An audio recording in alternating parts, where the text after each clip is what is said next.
All right.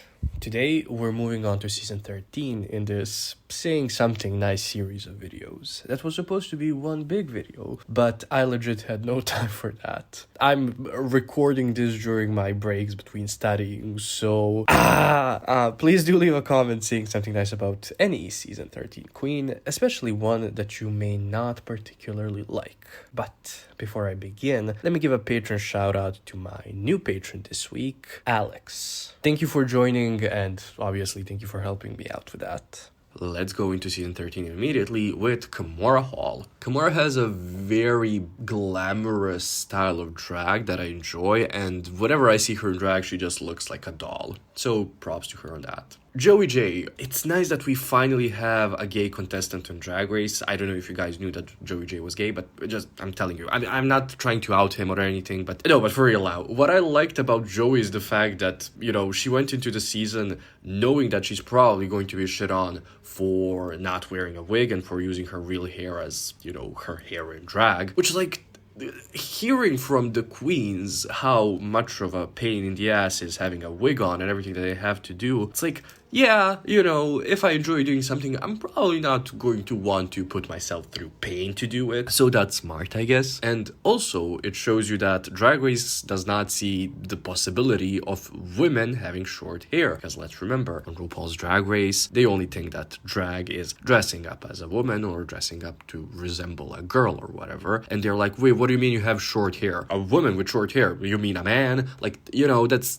kind of their mindset, which is cool that Joey J went into the season knowing that that's probably going to happen. And it's nice that we got to see her kind of, prove Drag Race's nonsense there. So, there's that. MJ and Armin from Patron also agree with me in saying that Joey J is actually gay. So, you go, Joey. Tamisha Iman. Okay, you want to talk about mistreated and you want to talk about ageism and you want to talk about Drag Race hating people that are not above the age of 30. Yeah. Well, not hating, but just not thinking that they're marketable because they're trying to sell their stuff to a teenage audience, mostly, But I really enjoyed Tamisha in this season. She knew what the fuck was up. She was able to approach and assess every situation properly. And even when the other queens were trying to push her buttons, she was always kind of above it all and always was right. I don't know, I really like Tamisha on season 13. I wish she had more time on the show, and ideally she would have had the show not been ratty about her. LaLa Ri, I like her confidence of going out in that ball in that look with those paper bags glued onto a corset and being like, yes, I'm going to sell this garment. Yes, I'm probably gonna be in the bottom too, and yes, I'm still going to perform my ass off and show that I'm a great performer while wearing this piece of shit look.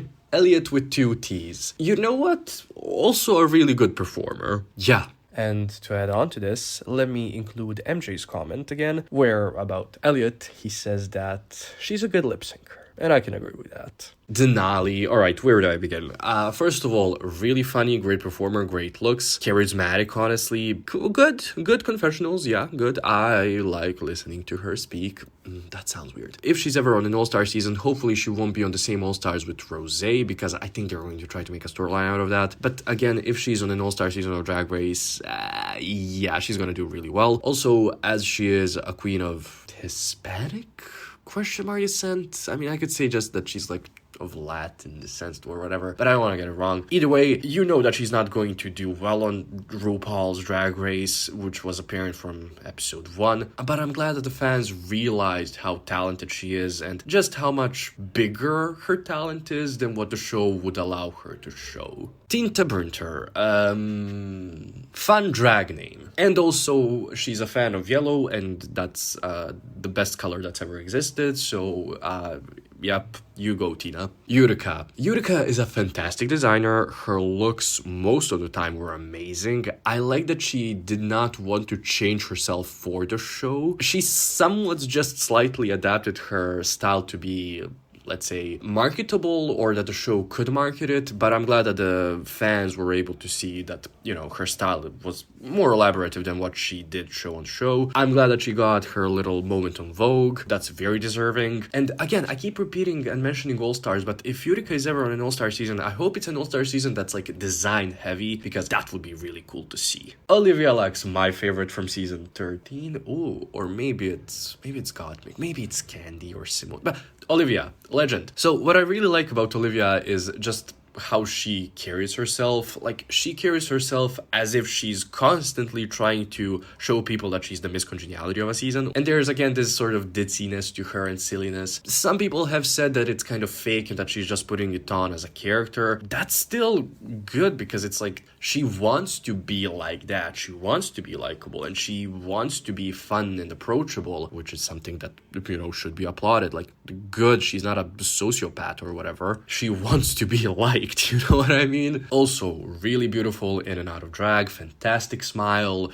Good God, her little black dress look and her runway presentation on that were amazing. Maybe not the most amazing of looks, but just how she carried herself on that runway I really liked. And I think that was the moment that I really like fell in love with her. Well, I mean, not literally, but you know what I mean. Also, I don't know why, but there's just something so glitz and glamour about her look, if that makes sense. Like Olivia Lux. I mean, obviously Lux, and then you're thinking luxurious, but you know what I mean? It's in the name. All right, Rosé. If there ever is a biopic made about Shane Dawson, she'd give her the role. Like, just do it, guys. Like, come on. I like Rosé's professionalism, and I like that she was very competition, not reality show person. Obviously, that will not get her to the win, but that will show you that she's very competitive, and that in a non-reality show competition she would probably beat everybody else. But because it's Drag Race, you know, it's like on Survivor. The person that kind of plays the best game usually won't win, because the other contestants will realize that they have the best game and then they will vote them out. So it's kind of like with this. Like, she was the best competitor.